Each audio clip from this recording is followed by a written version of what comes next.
ሰላም ጤና ይስጥልን ውድ ቻናላችን ቤተሰቦች፣ ዛሬ በሀገራችን ኢትዮጵያ እጅግ አሳሳቢ የሆኑ ወታደራዊና ፖለቲካዊ ለውጦች እየተመዘገቡ ይገኛሉ። በአማራ ክልል የመከላከያ ሰራዊት የመደምሰስ እርምጃ ወስጃለሁ ሲል መግለጫ አውጥቷል። በሌላ በኩል የህወሓት አዲስ የጦር አደረጃጀትና የጀነራሎች ሽግሽግ ማድረጉ ተሰምቷል። የሰሜኑ ጦርነት ደመና ዳግም እያንዣበበ ነው። በፋኖ አመራሮች መካከልስ ምን እየተካሄደ ነው? ሁሉንም የዝርዝር መረጃዎች አሁን ይዘንላችሁ ቀርበናል። እስከመጨረሻው አብራችሁን ቆዩ። የመከላከያ ሰራዊት ኦፕሬሽን በአማራ ክልል። የመከላከያ ሰራዊት በአማራ ክልል በተለይም በጎጃምና በደቡብ ጎንደር ጽንፈኛ አባላቸው የፋኖ ታጣቂዎች ላይ የመጠነ ሰፊ ዘመቻ ማድረጉን አስታውቋል። ባለፉት 4 ቀናት ውስጥ በምስራቅ እዝ አማካኝነት በደብረ ታቦር እስከ ደበል ኮታታ እንዲሁም በሰሜናዊ ምዕራብ ጎጃም ልዩ ልዩ ወረዳዎች ኦፕሬሽን ተካሂዷል።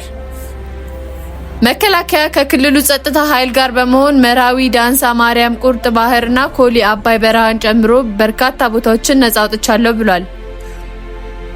በመግለጫው መሰረት በርካታ የፋኖ አባላት ተገለዋል፣ ቆስለዋል እንዲሁም ተማርከዋል። በተጨማሪም የብርጌድ አመራሮች የሆኑት አሳልፈው ሙሃባውና ደርበው ደሳለኝ እንዲሁም ሻለቃ አመራሩ መኳንንት ገበያው መገደላቸው ተረጋግጧል።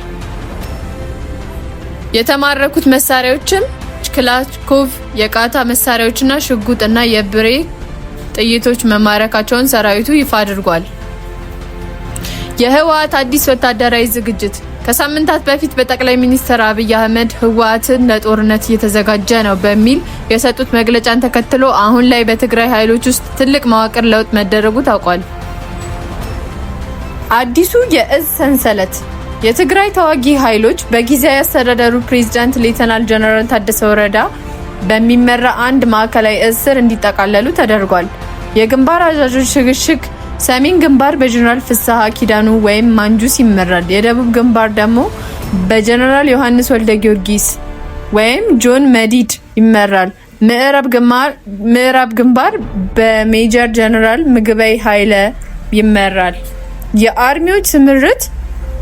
በትግራይ ውስጥ 12 አርሚዎች ክፍለ ጦሮች በተለያዩ ስልታዊ ቦታዎች ሰፍረው ይገኛሉ። በተለይም በአላማጣ፣ ኮረም፣ ጸለምት እና ኡመራ አቅጣጫዎች ከፍተኛ የሰራዊት ድል መደረጉ የጦርነት ስጋቱ ከፍተኛ አድርጎታል። ሰራዊቱ ከፈቃደኝነት ወደ ደንበኛ የመንግስት ደመወዝተኛነት እንዲቀየር መወሰኑ የፎረም አካል ነው። በምስራቅ አማራ ወሎ ፋኖ ውስጥ ያለው ውጥረት። ከመከላከያ ጥቃት ጎን ለጎን በፋኖ አደረጃጀቶች ውስጥ የውስጥ ለውስጥ መከፋፈል ምልክቶች መታየታቸውን የሚጠቁሙ መረጃዎች ወጥተዋል። የእጅ መስጠት ምክክር። በላስታ ሳመነው ጽጌና በደጋው መብረቅ ኮር ውስጥ የሚገኙ አባላት ትግሉ ተሽጧል የሚል እጃቸውን ለመስጠት የመከሩ መሆኑ ተገልጿል።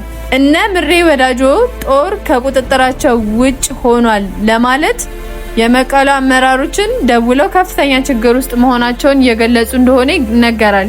ይህ በትግሉ ውስጥ ያለውን ከፍተኛ ያለመተማመን ያሳያል ተብሏል። ክቡራን አድማጮቻችን የዛሬው መረጃችን ይህንን ይመስላል። በአማራ ክልል ውስጥ ያለው ውጊያ፣ በትግራይ በኩል ያለው የሚታየው አዲስ ወታደራዊ ዝግጅት በሀገሪቱ ወደ ሌላ ጦርነት ሊያካትታት ይችላል የሚል ስጋት ፈጥሯል። እናንተስ በዚህ ጉዳይ ላይ ምን ትላላችሁ? መከላከያ ነጻ አውጥቷቸዋል ያላቸው ቦታዎች የህወሓት አዲስ አደረጃጀት ስለ ሀገሪቱ ሰላም ምን ይጠቁመናል? ሀሳባችሁን በኮሜንት መግለጫው ላይ አስፍሩልን።